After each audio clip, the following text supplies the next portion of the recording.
નમસ્કાર વિદ્યાર્થી મિત્રો, પીપી સવાણી ધરતીનગર. આજનો આપણો જે વિડીયો છે એ જે આપણો કાર્ડ ચલાવવાનો બાકી છે, આજ્ઞાર્થ લોટ લકાર, તે આપણે અહીંયા જોઈશું. હવે આગળ વર્તમાન કાળ એટલે કે લટ લકાર આપણે જોયું. ત્યારબાદ ભવિષ્યકાળ એટલે કે લૂટ લકાર જોયું.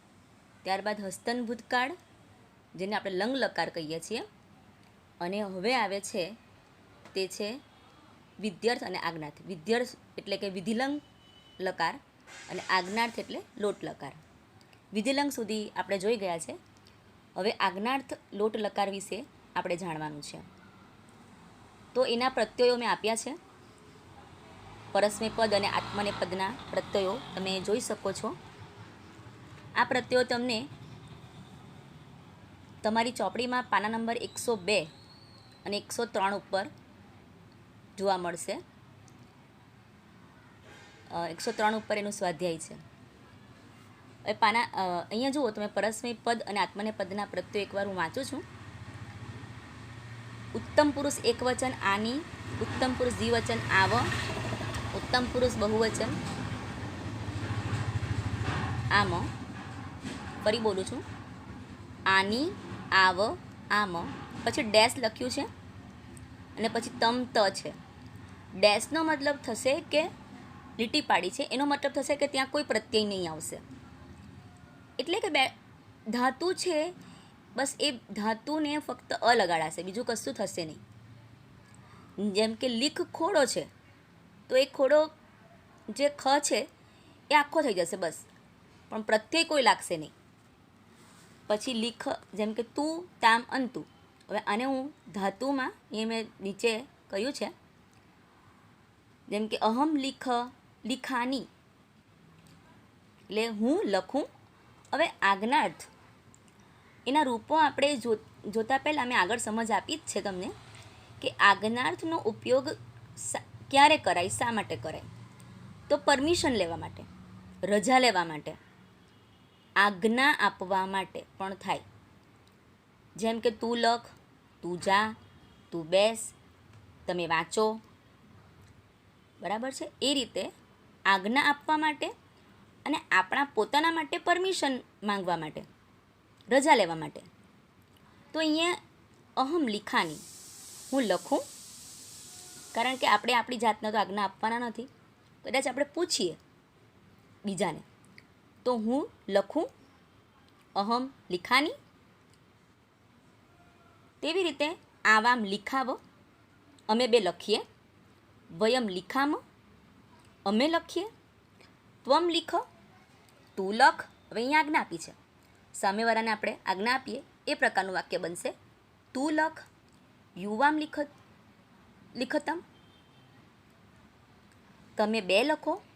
યુયમ લિખત, તમે બધા લખો. સહસા તત લિખતું, તે લખે, તેણી લખે, એ રીતે થશે. તૌ તે લિખતામ, તે બે લખે. અને તે તાહતાની લિખંતું, એટલે તે બધા લખે. તો અહીંયા આજ્ઞા કે રજા માટે આનો ઉપયોગ થાય છે. હવે આત્મનેપદના પ્રત્યયો પણ મેં કાઉન્સમાં લખી દીધા છે. જેમ કે એ છે તો એ માટે બે માત્ર થશે, ઈ માટે એક માત્ર થાય અને એ માટે બે માત્ર થશે. તે લીખેય, લીખા વહે, લીખા મહે, લીખસ્વ. હવે અહીંયા ઈ આવ્યો છે તો એક માત્ર થશે, લીખને એક માત્ર લગાવવાનું. લીખે, પછી થામ, લીખે થામ, લીખદ્વમ, લીખતામ, લીખેતામ, લીખંતામ. તો અહીંયા આ રીતે પ્રત્યયો ગોઠવેલા છે અને એના વાક્યો મેં લખ્યા છે. આ થયો આપણો આજ્ઞાર્થનો કાળ, આજ્ઞાર્થ કાળ થયો. હવે આ આજ્ઞાર્થ કાળનો આગળ જોઈ ગયા બધા કાળ, એનું આપણે સ્વાધ્યાય જોઈશું. તો આ પહેલાં તો આ તમારે આ 5 કાળ કંઠસ્થ કરવાના છે, એટલે કે મોઢે કરવાના છે. એટલે રોજ આ 5 કાળ બોલવાના. તમારે મેં તમને સમજાવ્યું છે એ પ્રમાણે વર્તમાન કાળ કરશો તો સામાન્ય ભવિષ્યકાળ આવડી જશે, વિદ્યાર્થ કરશો તો ભૂતકાળ આવડી જશે. એ તમારે એમ જોવા જાય તો તમે આજ્ઞાર્થ જ ખાલી કરવાનો બાકી રહેશે, કારણ કે તમે વર્તમાન કાળ અને સામાન્ય ભવિષ્યકાળ અને ભૂતકાળ તો શીખીને જ આવ્યા છો. તો વર્તમાન કાળ આવડે એટલે સામાન્ય ભવિષ્યકાળ પણ આવડે. હસ્તન ભૂતકાળના પ્રત્યયો તમને મોઢે જ છે 9મા ધોરણમાં, તો અહીંયા એના પ્રત્યયો પણ થઈ જશે. એટલે આજ્ઞાર્થના પ્રત્યયો એક તમારા બાકી રહે છે, ત્યાં આજે મેં કરાવ્યા છે. તો આ રીતે 5 કાળના પ્રત્યયો મોઢે કર્યા બાદ અથવા મોઢે ન કર્યા હોય તો એને આપણી વ્યાકરણ નોટમાં ઉતાર્યા બાદ તમારે સ્વાધ્યાય કરવા બેસવાનું છે અને મોઢે કરી નાખવાના છે આ પ્રત્યયો. તો એનું સ્વાધ્યાય જે છે એ સ્વાધ્યાય ત્યારે જ થશે જ્યારે તમારી પાસે આ 5 કાળના પ્રત્યયો લખેલા હશે. બની શકે તો તમારી સરળતા ખાતર તમે સારા અક્ષરે એક ફૂલસ્કેપ કાગળ ઉપર બધા પ્રત્યયો ઉતારી લો તો તમને બોલવામાં, વાંચવામાં સરળતા રહેશે, સ્વાધ્યાય કરવામાં પણ સરળતા રહેશે. આટલું કર્યા બાદ હવે પછીનો જે વિડીયો છે એ આપણે જોઈશું. આટલું કર્યા પછી તમારે સ્વાધ્યાય કરવાનું છે. તો આપણે સ્વાધ્યાય તરફ જઈએ. જુઓ, આ સ્વાધ્યાય છે કે વર્તમાન કાલસ્ય એટલે કે વર્તમાન કાળના ક્રિયાપદના સ્થાને આજ્ઞાર્થના રૂપો મૂકવાના છે. મેં જવાબ ઉપર અહીંયા પાનું મૂકી દીધું છે, એટલે કમ્પલસરી તમારે આ વિડીયો સાંભળવાનો, તો જ તમને આમાં કેવી રીતે જવાબ આવશે એનો ખ્યાલ આવશે. પહેલું છે જાયા મધુમતીમ વાચ વદતી. હવે વદતી છે એને તમારે પહેલાં વિચારવાનું છે કે વદતી એક વર્તમાન કાળનું તો રૂપ છે, પણ ઉત્તમ પુરુષનું છે, મધ્યમ પુરુષનું છે કે અન્ય પુરુષનું? તો જવાબ આવશે અન્ય પુરુષ. એક વચન છે, દ્વિવચન છે કે બહુવચન? તો જવાબ આવશે એક વચન. તો આપણે આજ્ઞાર્થમાં અન્ય પુરુષ એક વચનનું રૂપ લેવું પડશે. વર્તમાન કાળનું પરસ્મય પદનું અન્ય પુરુષ એક વચનનું રૂપ આપ્યું છે, એટલે ફક્ત વર્તમાન કાળ કાઢી નાખવાનો છે, એને બદલે લખી દેવાનો છે આજ્ઞાર્થ. આજ્ઞાર્થનું અન્ય પુરુષ એક વચનનું રૂપ થશે વદતુ, એટલે વદતીના સ્થાને થશે વદતુ. હવે ત્વમ સ્થલાંતરમ ગચ્છસી, સી છે તો એ વર્તમાન કાળનું મધ્યમ પુરુષ એક વચનનું રૂપ થશે, જેમ કે મી, વહ, મહ, બરાબર. ઉત્તમ પુરુષ, મધ્યમ પુરુષ સી, થહ, થ, અને અન્ય પુરુષ તી, તહ, અંતિ. તો અહીંયા સી છે એને સ્થાને આજ્ઞાર્થમાં કયું રૂપ આવે? વિચારી દીધું હશે તમે. ડેશ આવશે, ત્યાં કોઈ રૂપ લખવાનું નથી, એટલે ગચ્છસીને બદલે આવશે એકલું ગચ્છ. જો પરસ્મય પદ હોય તો આજ્ઞાર્થમાં પણ પરસ્મય પદ જ લેવાનું છે. આ વસ્તુની નોંધ જરા રાખજો બધા. પછી ત્રીજું વાક્ય છે બાલહ શુદ્ધમ જલમ પીબતી છે, તો ઉપરની જેમ જ વદતી હતું તો વદતું થયું, એ પીબતી છે તો પીબતું થશે. ત્યારબાદ સુપુત્ર જનકમ વંદતે, તે છે મતલબ કે એ આત્મને પદનું રૂપ થયું. તે, ઇતે, અંતે ના રૂપો આપણે બોલીએ. વર્તમાન કાળ આત્મને પદના રૂપ બોલીએ તો ઈ, વહે, મહે, સે, ઇથે, દ્વે, તે, ઇતે, અંતે. તો તે છે એને બદલે આજ્ઞાર્થમાં આત્મને પદનું અન્ય પુરુષનું એક વચનનું રૂપ લેવાનું છે, તો થશે વંદતામ. તમે જો કોઠો જોયો હોય તો તમને ખ્યાલ આવશે. હું તમને કોઠો બતાવું છું. આ રીતે જુઓ, એ તામ છે પ્રત્યય દેખાય છે. આજ્ઞાર્થમાં આત્મને પદમાં તામ પ્રત્યય છે. તો અન્ય પુરુષ એક વચનમાં આત્મને પદમાં તામ પ્રત્યય આવશે, એટલે અહીંયા વંદ તામ થશે. ત્યારબાદ ગચ્છન્તિ છે, જુઓ છેલ્લો પ્રત્યય ગચ્છન્તિ. છાત્રાહ પ્રાતઃ પાઠશાલામ ગચ્છન્તિ. તો આ છે વર્તમાન કાળ છે, અન્ય પુરુષ છે ને બહુવચન છે. પરસ્મય પદ જ છે પણ બહુવચન છે. તો એમાં આવશે, જુઓ તમે અહીંયા, વર્તમાન કાળ, અન્ય પુરુષ, બહુવચન, પરસ્મૈ પદ. એમાં શું છે? અંતુ. તો અહીંયા આવશે ગચ્છન્તુ. આ સ્વાધ્યાયનો તમારે પહેલો પ્રશ્ન થયો. હવે સ્વાધ્યાયનો બીજો પ્રશ્ન જોઈએ આપણે. તો સ્વાધ્યાયના બીજા પ્રશ્નની અંદર હસ્તન ભૂતકાલસ્ય ક્રિયાપદસ્ય અનુરૂપમ વર્તમાન કાલસ્ય ક્રિયાપદ લિખત. હવે અહીંયા થોડું અલગ છે. પહેલામાં વર્તમાન કાળને બદલે આજ્ઞાત લખવાનો હતો, અહીંયા હસ્તન ભૂતકાળને બદલે વર્તમાન કાળના રૂપ લખવાના છે. તો અહીંયા પણ તમારે એ જ ક્રમ એ જ રહેશે, પરંતુ કાળ બદલાઈ જશે. ક્રમ આપણો એનો એ જ રહેશે. એટલે આત્મનેપદ હોય તો આત્મનેપદ, પરસ્મૈ પદ હોય તો પરસ્મૈ પદ, પણ કાળ આખો બદલવાનો છે. અહીંયા ભૂતકાળ આપ્યો છે, તો અહીંયા વર્તમાન કાળમાં ફેરવવાનું છે. વર્તમાન કાળમાં ફેરવતી વખતે એક બાબતની ખાસ તકેદારી રાખવી કે અ જો હોય તો કાઢી નાખવાનું એને, કારણ કે અ એ હસ્તન ભૂતકાળનો વિકરણ પ્રત્યય છે, એટલે કાઢી નાખવો પડશે. પહેલું છે કાલે પર્જન્ય અવર્ષત. હવે ત અહીંયા હલંત છે એટલે આપણને ખ્યાલ આવી જશે કે પરસ્મય પદનું જ રૂપ છે. તમે જો તમારી નોટમાં તમે લખ્યા હોય તો તમે ત્યાં જોઈ શકો છો. આ રીતના રૂપ આપ્યા હશે, અમ વ મ સ તમ ત, અથવા તો વિસર્ગ તમ ત અને ત તામ અન. તો ત હલંત છે. તો હસ્તન ભૂતકાળ, અન્ય પુરુષ એક વચનનું રૂપ છે, પરસ્મય પદનું છે. તો અહીંયા તમારે વર્તમાન કાળમાં અન્ય પુરુષમાં એક વચનનું રૂપ લેવાનું છે, એટલે તી. તો વર્ષતી, અકાઢી નાખવાનો, વર્ષતી. બીજું છે તેમાં તમને એમ થતું હશે કે અહીંયા અ તો આપ્યો જ નથી, તો શું કરવું? તો અહીંયા આ રૂપ છે એ એમનું એમ જ રહેવા દેવાનું છે, ફક્ત પાછળ જ બદલાશે. ક્ષમાદિશત ઉપરની જેમ જ છે એટલે તી જ આવશે. તો ક્ષમાદિશતી. ફરી પાછું ઉપર જેવું જ છે, અભવત, અભવતી. અહીંયા અ કાઢી નાખવાનો છે, બાકી બધામાં અ તમને જોવા મળશે. પછી અહીંયા અગચ્છન છે, અન છે. અન પ્રત્યય ક્યાં આવે છે? અમ વ મ સતમ ત તતામ અન. અન્ય પુરુષ બહુવચનના સ્થાને આવે છે, તો તમારે વર્તમાન કાળમાં પણ અન્ય પુરુષ બહુવચન લેવાનું છે, પરસ્મય પદ જ છે, એટલે અંતિ આવશે. તો અત્યજનને બદલે આવશે ત્યજંતી.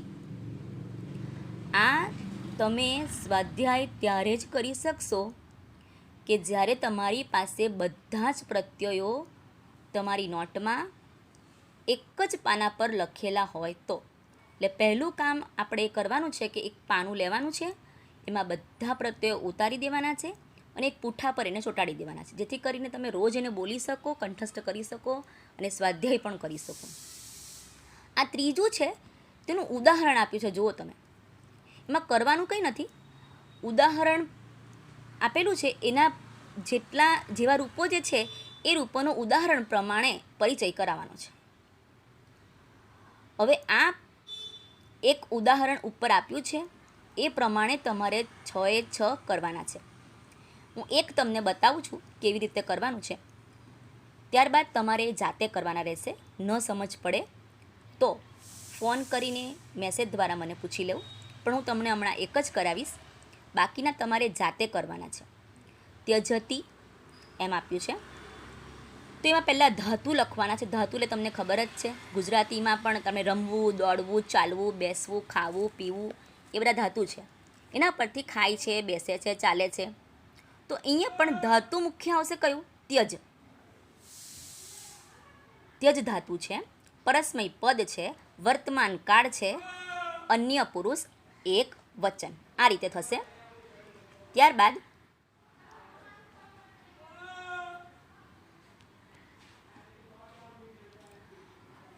આ બધા તમારે કરવાના છે.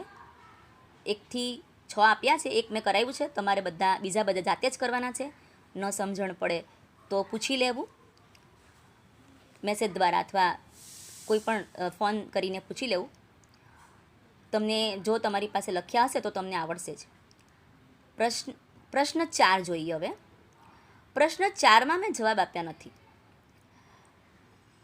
એટલે તમારે પહેલાં વિડીયો સાંભળવો ત્યારબાદ જવાબનો જે સ્વાધ્યાય છે હું તમને લખીને આપી દઈશ, લખીને એ તમને હું મોકલી આપીશ. એટલે હમણાં ફક્ત તમારે સાંભળવાનું છે. અહમ શબ્દ છે એટલે સ્વાભાવિક છે, તમે કોઈ પણ જગ્યાએ તમારે જો ક્રિયાપદ લખવાનું હોય તો આગળનો કર્તા જોવો પડે. અને એવું જરૂરી નથી કે આગળ જ કર્તા આવે. આપણા સંસ્કૃતમાં કર્તા ગમે ત્યાં આવી શકે, વાક્યોમાં કોઈ પણ જગ્યાએ કર્તા આવી શકે. તો અહમ તાવત જલાશયંતરમ ખાલી જગ્યા. તો અહીંયા અહમ શબ્દ છે, તમે ચોપડીમાં જોશો તો અહમ હોય તો અહમ ઉત્તમ પુરુષ એકવચન છે. એટલે આત્મનેપદનું જે રૂપ હોય એની અંદર ઈ આવશે, અને પરસ્મય પદનું રૂપ હોય એની અંદર મી આવશે. પણ તમારા જે વિકલ્પ છે એની અંદર છે ગચ્છેત, ગચ્છામી અને ગમિષ્યતિ. ફરી ગચ્છેત, ગચ્છામી અને ગમિષ્યતિ. તો એમાંથી અહમ સાથે ગચ્છામી આવશે. કારણ કે ગચ્છેત એ રૂપ તો અન્ય પુરુષનું છે, અને બીજું છે ગમિષ્યતિ, એ પણ અન્ય પુરુષનું રૂપ છે. ત્યારબાદ બીજી ખાલી જગ્યા છે પશ્ચાત ઘટોત્કચોહમ ખાલી જગ્યા. પશ્ચાત ઘટોત્કચોહમ. હવે તમને એમ થશે પશ્ચાત એવું તો કોઈ કરતા છે જ નહીં. ઘટોત્કચોહમ એની અંદર તમને કંઈક દેખાશે, ઘટોત્કચહ પ્લસ અહમ. અહમ એટલે હું. તો અહીંયા હું છે એટલે ઉપરની જેમ જ થયું અહમ. એમાં 3 વિકલ્પ છે, અભિવાદયે, અભિવાદયતી અને અભિવાદયસી. તો તમે જાતે જ વિચારી શકો છો. અહીંયા ઈ પ્રત્યય તમને દેખાશે, મી નથી આપ્યો, પણ આત્મને પદનો પ્રત્યય આપ્યો છે વર્તમાન કાળનો. અભિવાદયે, યેની અંદર ઉપર ઈ છે, ઈનો આપણે માત્ર કર્યો છે. બાકી 2 તો જે પ્રત્યયો છે એ અન્ય પુરુષ અને અન્ય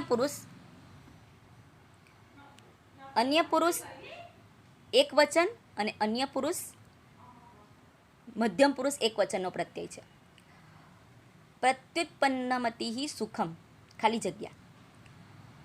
પ્રત્યુત્પન્નમતિ એ નામ છે, કર્તા છે. હવે કોઈ પણ નામ હોય, જેમ કે સહ તરીકે, સહ એટલે તે, તો તે એટલે કોણ? પ્રત્યુત્પન્નમતિ. સુખમ ખાલી જગ્યા. તો અહીંયા પ્રત્યુત્પન્નમતિ એ અન્ય પુરુષ એક વચનમાં છે.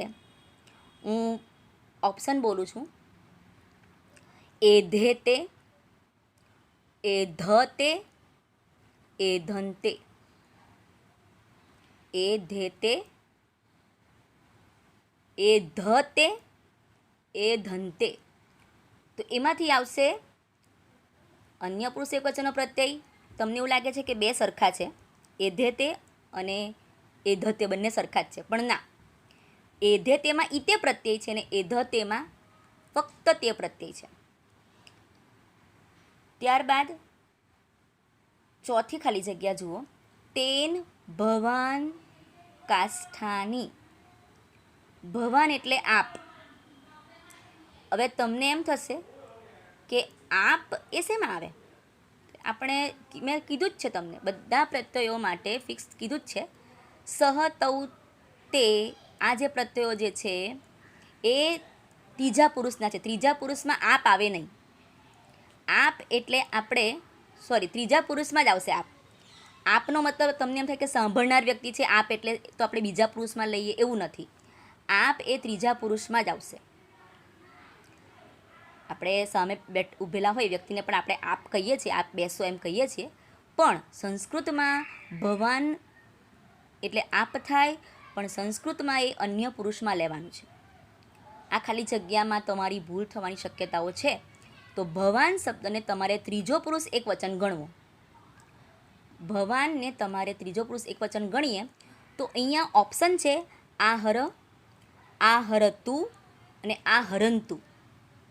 તમે જોતા હશો, આહર, આહરતુ, આહરંતુ. તમે જાતે જ વિચારશો તો આ હર તો આવશે જ નહીં. મેં તમને હમણાં જ કીધું કે એ મધ્યમ પુરુષ નથી.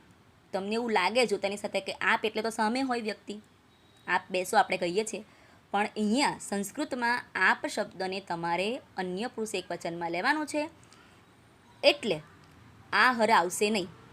બાકી રહ્યું આ હરતું અને આ હરંતું, તો આ હરતું આવશે કારણ કે એક જ છે, આપ વ્યક્તિ એક જ છે એટલે તું આવશે.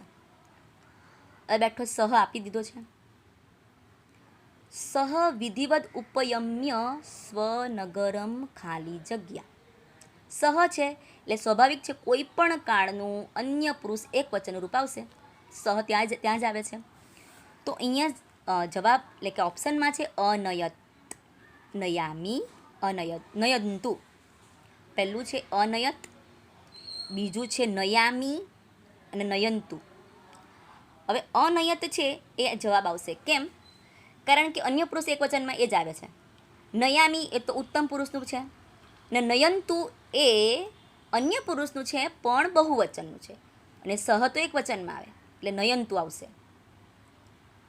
હવે ત્યારબાદ જે પાંચમો પ્રશ્ન છે તેમાં તમારે અધોલિખિતેષુ વાક્યેષુ પ્રયુક્તસ્ય આજ્ઞાર્થસ્ય ક્રિયાપદસ્ય અર્થ લિખત, એટલે કે તેના અર્થ લખવાના છે. ક્રિયાપદના ફક્ત અર્થ લખવાના છે.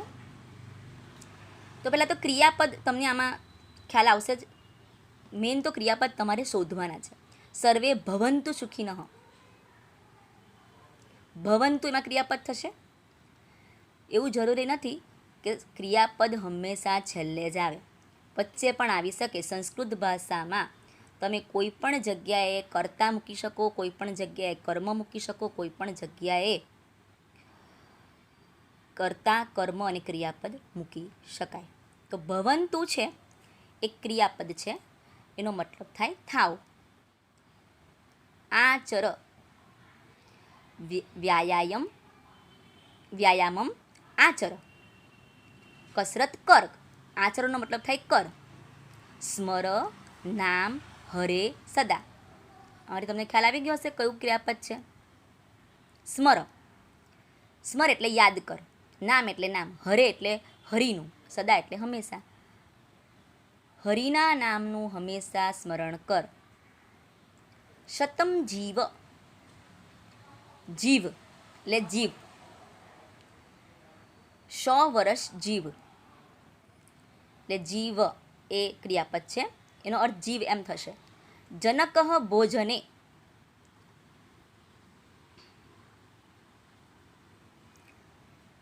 જનક ભોજને ફલાની ખાદિત. તો અહીંયા જનક ભોજનમાં એટલે પિતા ભોજનમાં ફળો, પિતાએ ભોજનમાં ફળો ખાવા જોઈએ. તો ખાવા જોઈએ. ખાદ્ય તે આજ્ઞાર્થનું રૂપ છે. ઈત ઈતામ ઈયુહુ એ પ્રમાણે આજ્ઞાર્થનું રૂપ થશે. તો અહીંયા બધા જ આપણે પ્રશ્નો જોયા, પણ તમને પરીક્ષામાં આ રીતે પૂછાતું નથી. હા, ખાલી જગ્યામાં આ રીતું આવી શકે. એટલે ચોથો પ્રશ્ન પરીક્ષામાં આ રીતે પૂછાઈ શકે, પરંતુ બાકીના પ્રશ્નો કઈ રીતે પૂછાઈ શકે એનું મેં ઉદાહરણ તરીકે તમને 3 અહીંયા આપ્યા છે. તમે જોઈ શકો છો. અધોદત્તેભ્ય કૃત, તમને પરીક્ષામાં આ રીતે પૂછાશે. તમને ઓળખાવાનું પૂછાશે નહીં, તમારે શોધવાનું પૂછાશે. તો એને લગતી મેં તમને થોડા વાક્યો અહીંયા આપ્યા છે. સોરી, વાક્યો નથી, અહીંયા એને લગતા ક્રિયાપદો આપ્યા છે. એ કેવી રીતે પૂછાય છે એ તમને મેં આપ્યું છે. તો નીચે અધોદત્તેભ્યનો મતલબ થાય નીચે આપેલા ક્રિયાપદમાંથી સામાન્ય, ભવિષ્યકાળ, ઉત્તમ, પુરુષ, એકવચન ટૂંકમાં લખેલું છે. તો નીચે 3માંથી સામાન્ય, ભવિષ્યકાળ, ઉત્તમ પુરુષ અને એકવચનનું રૂપ શોધવાનું છે. સામાન્ય ભવિષ્યકાળ આપણે યાદ રાખવાનું, શ્યામી છેલ્લે આવવું જોઈએ. હવે તમને એમ થશે કે શ્યામી તો અહીંયા 2 વાર છે, પણ પહેલું જે છે શ્યામી એમાં પસ ધાતુ જ છે, એને ય પ્રત્યય લગાવીને મી લગાવ્યો છે, એટલે શ્યામી પ્રત્યય એમાં નથી. પરંતુ બીજું જે છે એમાં શ્યામી પ્રત્યય છે, દ્રક્ષયામી એ આવશે જવાબ. બાકીના 2 છે એ વિદ્યાર્થના છે ને આજ્ઞાર્થના છે. તો એમાં છે વદેત, વદેતામ અને વદેયુઃ. એમાં વિદ્યાર્થ અન્ય પુરુષ બહુવચન શોધવાનું છે. વિદ્યાર્થ અન્ય પુરુષ બહુવચન, તો વદેયુઃ આવશે. અને પછી શોધવાનું છે આજ્ઞાર્થ અન્ય પુરુષ એકવચન, તો મિલતામ, મિલેથામ અને મિલેતામ. તમને એમ થશે બધામાં બેમાં તો તામ આવે જ છે, પણ ના મિત્રો એવું નથી. મિલતામ છે અને છેલ્લામાં છે મિલેતામ અને વચ્ચે છે મિલેથામ. તમને પૂછ્યું છે અન્ય પુરુષ એકવચનનું રૂપ, તો આજ્ઞાર્થના રૂપો કંઠસ્થ કર્યા હોય તરત ખ્યાલ આવી જાય. ના રૂપો બોલે આની, આવ, આમ, ડેસ, તમ, ત, તું, તા, મંતુ. હવે તું, તા, મંતુ એમાં તું આવે છે, બરાબર, તામ આવે છે, પણ તમને અહીંયા શોધવાનું કયું છે અન્ય પુરુષ એકવચન ને, તો તામ આવે છે પણ તું નથી આવતું. અને જ્યારે તમે આત્મનેપદનું રૂપ જુઓ છો, આત્મનેપદના રૂપ, તો એમાં પ્રત્યય આ રીતે આવશે: એ આવહે આમહે, સ્વ ઇથામ ધ્વમ, ને તામ ઈતામ અંતામ. તો એમાં તામ આવે છે.